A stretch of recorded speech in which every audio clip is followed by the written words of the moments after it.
সমস্ত রকম প্রতিযোগিতামূলক পরীক্ষার সায়েন্স থেকে জিকে আসে। সায়েন্স আজকে এটা মক নম্বর 1। এখানে কিছু কোশ্চিন বাছাই করা কোশ্চিন নেওয়া হয়েছে। প্রথম প্রশ্ন দেখো। প্রথম প্রশ্নে কি বলা আছে?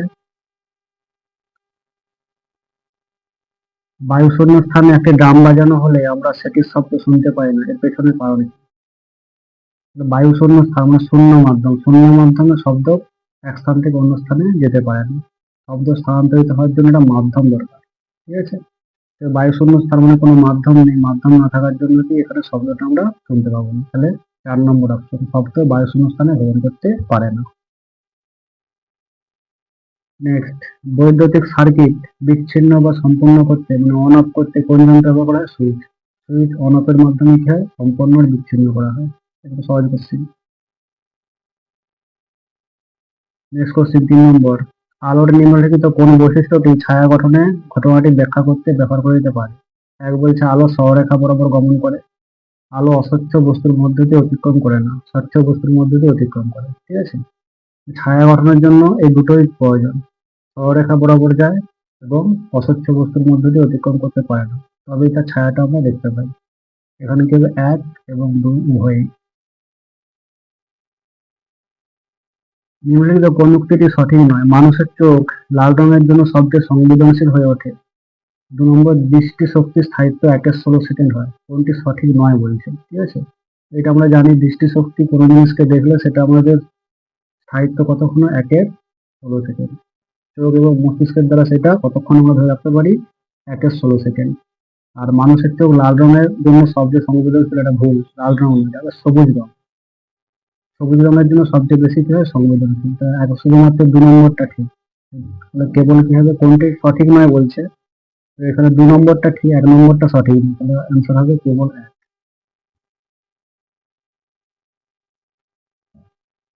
দৌড়ানোর সময় হাতের গতির সাথে কোন ধরনের গতি জড়িত হয়? তাহলে দৌড়ানোর সময় হাতটা আমাদের কি হয়? একবার এইভাবে যায়, আবার একবার এইভাবে আসে, মানে একটা নির্দিষ্ট বেড়ে যাচ্ছে। মানে এরকম ধর জিনিসটা দেখি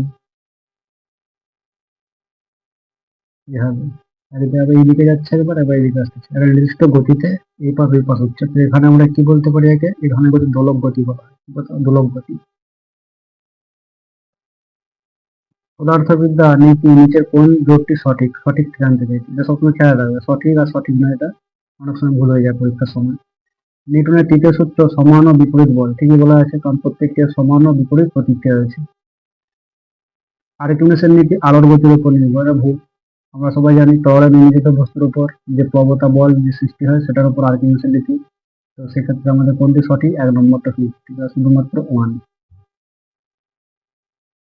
একটি সমতল দর্পণ দ্বারা নির্মিত প্রতিবিম্ব সম্পর্কে নিম্নলিখিত বিবৃতি বিবেচনা করো। সমতল দর্পণ, সমতল দর্পণে কি হয়? বস্তুর আকারটাকে একই হয়, মানে এখানে যে বস্তুটা আমরা নেব প্রতিবিম্বটা কি হবে? একই হবে, সে আকারটা সেম হয়। প্রতিবিম্ব এবং দর্পণের দূরত্ব আর বস্তুর মধ্যে দূরত্ব সমান, মানে এখান থেকে বস্তু যতই আছে প্রতিবিম্বটাও সে একই দূরে মনে হবে, ঠিক আছে? কিন্তু গতিবেগটা কি হয়ে যায়? দ্বিগুণ হয়ে যায়।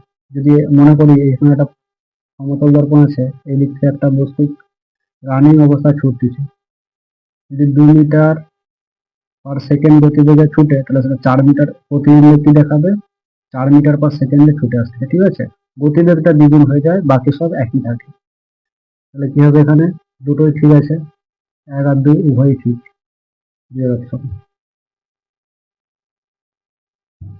কোশ্চেন নম্বর 8, একটি বস্তু তরলে ভাসে থাকে যার আয়তনের অর্ধেকাংশ তরলে নিমজ্জিত থাকে, বস্তুর ওপর কাজ করা প্লবমান বল কিরূপ হয়? মানে 3টা কন্ডিশন হয়, একটা হচ্ছে আংশিক নিমজ্জিত, একটা সম্পূর্ণ নিমজ্জিত বা ডুবে যাবে, একটা পুরোপুরি ভেসে থাকবে। যে পরিমাণ মনে করলাম এখানে জল, এখানে একটা বস্তুকে আমরা নিক্ষেপ করলাম, এই বস্তু দ্বারা যে অপসারিত জলটা হচ্ছে সেই জলের ওজন যদি এই বস্তুর ওজনের থেকে বেশি হয়ে যায় তখন বস্তুটা পুরোপুরি ভেসে থাকবে। অপসারিত জলের ওজন যদি বেশি হয় বস্তুর থেকে তাহলে পুরোপুরি ভেসে থাকবে। আর যদি অপসারিত জলের ওজন আর বস্তুর ওজন সমান হয়ে যায়, সমান হয়ে গেলে কি হবে? আংশিক। সমান হয়ে যায় মানে আংশিক, অর্ধেকাংশ এই যে নিমজ্জিত থাকবে, মানে আংশিক নিমজ্জিত থাকবে। আর যদি এই অপসারিত জলের ওজন যদি বস্তুর ওজন থেকে কম হয় তাহলে বস্তুটি পুরোপুরি ডুবে যাবে। এখানে বলছে অর্ধেকাংশ মানে আংশিক ধরবো, আংশিক নিমজ্জিত থাকবে মানে কি সমান হবে, দেখবে ওজনের সমান হবে, 4 অপশনটা। নিউটনের প্রথম গতিসূত্রটি কি নামে পরিচিত? প্রথম গতিসূত্রটিকে বলা হয় জাড্যতার সূত্র, ঠিক আছে, ল অফ ইনার্সিয়া। একে গ্যালিলিও সূত্র বলা হয় আর ল অফ ইনার্সিয়াও বলা হয়, জাড্যতার সূত্র।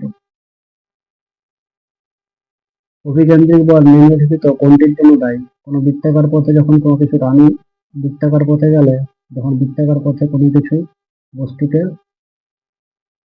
যাবে, দৌড়াবে বা রানিং অবস্থা থাকবে, তখন কি হয়, একটা কেন্দ্রের দিকে টান পাইবে, একে বলা হয় কি অভিকেন্দ্রিক বল। কেবলমাত্র বৃত্তাকার ক্ষেত্রেই হবে। আর এখানে কি বলছে, বৃত্তাকার পথ বরাবর বস্তু চলন্ত রাখা, এটা ডিরেকশন।